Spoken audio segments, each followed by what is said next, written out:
Hello दोस्तों, आशा करते हैं आप सब अच्छे होंगे और हमारा पिछला कहानी आपको बहुत अच्छा लगा होगा।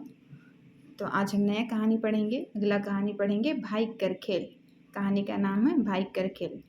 ये भी बहुत सुंदर कहानी है, रोचक कहानी है। हम लोग बचपन में भी सुने थे, लेकिन इसको आज फिर से पढ़ते हैं।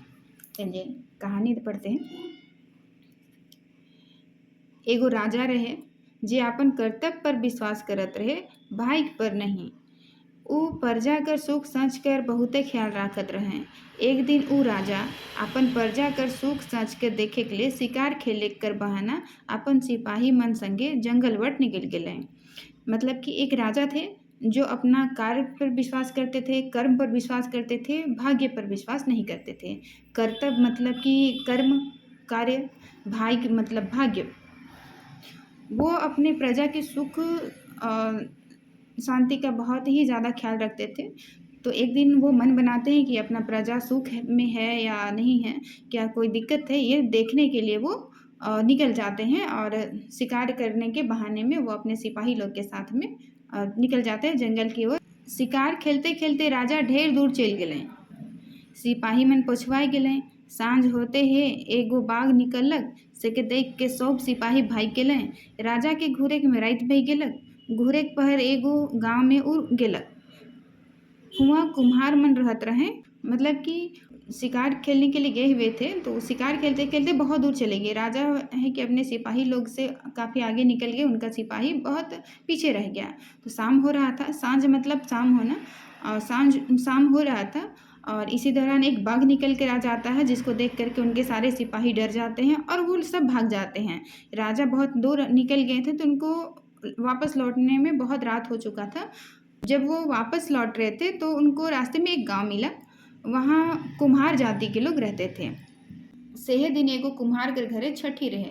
सब खाए पी के निमर रहे।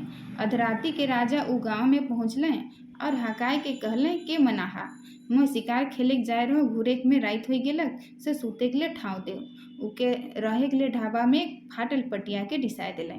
मतलब राजा जब शिकार से लौट रहे थे तो उनको एक गांव मिला। उस गांव में जो है कुम्हार जाति के लोग रहते थे। उसी में से एक घर में जो है नया जन्म हुआ था बच्चा का, जिसमें छठी था। तो छठी में सारे लोग खा पी करके सो गए थे। खा पी कर निमर रहे, मतलब कि खा पी करके सारे लोग जो है निश्चिंत हो चुके थे। उसी समय राजा उस गांव में पहुंचते हैं और बाहर से आवाज़ लगाते हैं कि कौन है गांव में। सो हम शिकार खेलने गए हुए थे और हमको वापस लौटने में काफ़ी रात हो गया, तो हमको सोने के लिए जगह दीजिए और सूते के लिए ठाव दे। ठाव मतलब जगह होता है। और उस गांव के लोग उनको सोने के लिए ढाबा मतलब है, घर में फर्स्ट जो रूम होता है उसको ढाबा बोला जाता है घर में। और ढाबा में उनके लिए एक फाटल पटिया मतलब बटा हुआ पटिया को मतलब चटाई को बिछा देता है। गोटे गांव निंदाए गेलक, मुदा खरहट कर चलते राजा के नींद नहीं आलक।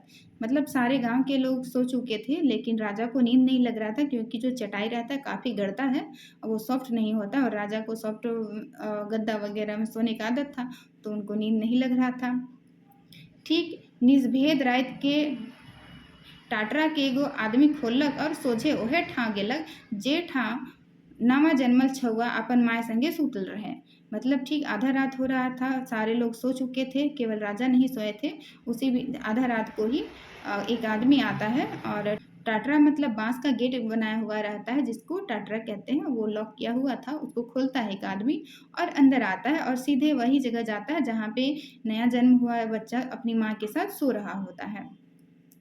तनिक देरी में ऊ आदमी निकलक। राजा उके चोर बूझ के आपन तलवार लेके ठड़वाए रहे। मतलब थोड़ा देर में वो आदमी बाहर निकलता है, तो राजा उसको चोर समझ करके अपना तलवार लेकर के खड़े थे और उसको खड़ा किए।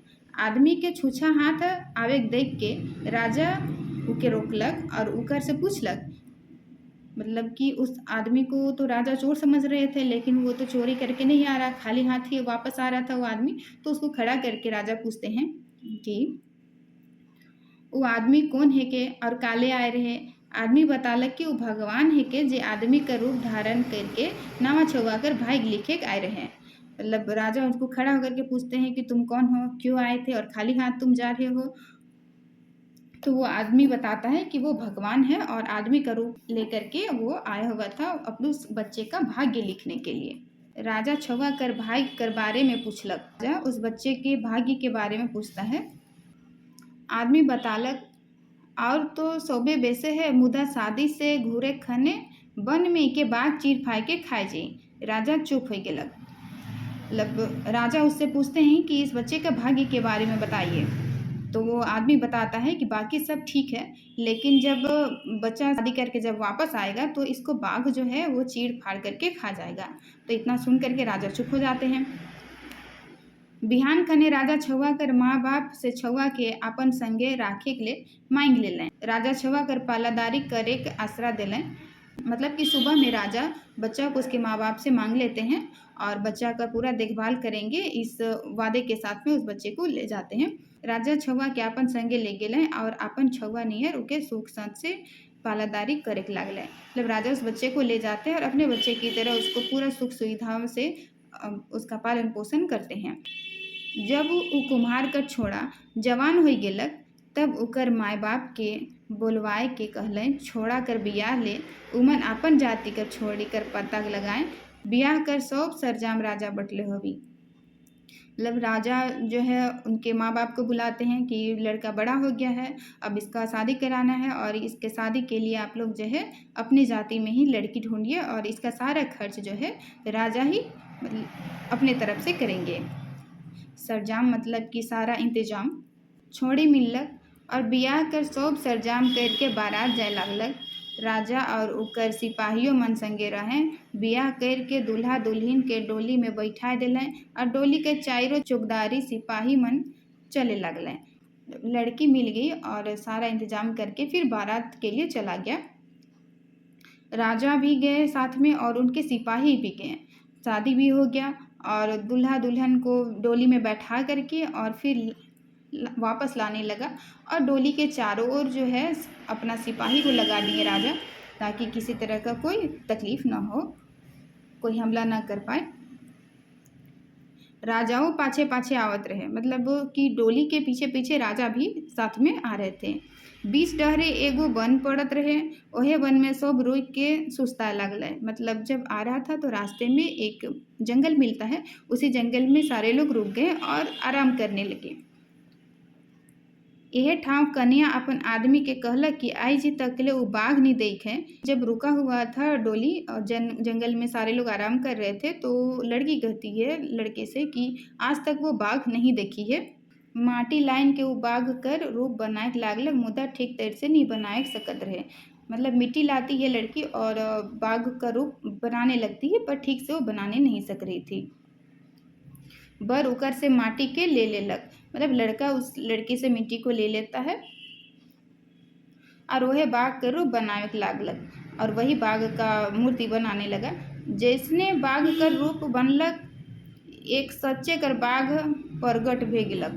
मतलब जैसे ही लड़का बाघ को मूर्ति बना लिया, वैसे ही एक बाघ सचमुच का प्रकट हो गया और बरे के चीर फाड़ देलक और लड़का को ही चीर फाड़ के खा गया। सब भकवाए के देखते रह गए।